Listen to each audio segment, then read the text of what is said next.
পুৱতি তৰা ধাৰাবাহিকখনৰ আজি নিশা আহিবলগীয়া এপিছডৰ প্ৰমো বৰ্তমান মুকলি হৈছে আৰু আজিৰ প্ৰমোত আমি দেখিবলৈ পাইছোঁ ধাৰাবাহিকখন হ'বলৈ গৈ আছে বহুত বেছি ইণ্টাৰেষ্টিং। বলকচোন চাওঁ আজিৰ প্ৰমোত কি দেখিবলৈ পাইছোঁ। আজিৰ প্ৰমোৰ প্ৰথম ভাগত আমি দেখিবলৈ পাইছোঁ বেদয়ে অনিমেষক গম পাইছে যে অনিমেষে অনু হয়। তেতিয়া আমি দেখিবলৈ পাইছোঁ অনিমেষৰ চুলি কচা খুলি দিছে আৰু তেতিয়া বেদয়ে খঙতে কৈছে তই এটা মিছলীয়া পশুৰূপী প্ৰবঞ্চক আৰু মোৰ জীৱনত তোৰ দৰে মিছলীয়াৰ কোনো স্থান নাই। তাৰপিছত আমি প্ৰমোত দেখিবলৈ পাইছোঁ প্ৰজ্ঞাই মনীষাক চৰ মাৰিবলৈ যাওঁতে মনীষাই প্ৰজ্ঞাৰ হাতখন ধৰিছিলে। তাৰপিছত আমি প্ৰমোত দেখিবলৈ পাইছোঁ পমে চিৰিৰ পৰা বাগৰি পৰিছিলে আৰু তলত পৰিছে আৰু তেতিয়া পমে চিঞৰিছিল মা। তেতিয়া আমি দেখিবলৈ পাইছোঁ প্ৰজ্ঞাই ওপৰত আছিলে থিয় হৈ। তাৰপিছত আমি প্ৰমোত দেখিবলৈ পাইছোঁ অনুৱে বেদক কৈ আছিল উপায়হীন হৈ মই এই কাম কৰিছোঁ আৰু আজি মই এইখিনি কথাকে ক'ম বুলি ভাবি আছিলোঁ।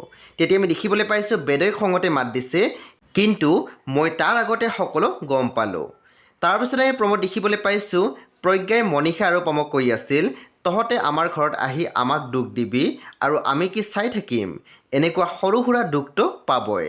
তেতিয়া আমি দেখিবলৈ পাইছোঁ মনীষাই প্ৰজ্ঞাৰ পিনে চাই আছিল। চ' বন্ধু বান্ধৱীসকল আজি নিশা 9 বজাত ৰং টিভিত আহিবলগীয়া পুৱতি তৰা ধাৰাবাহিকখন খুবেই বেছি ইণ্টাৰেষ্টিং হ'বলৈ গৈ আছে। চ' আপোনালোকে চাবলৈ একেবাৰে নাপাহৰিব।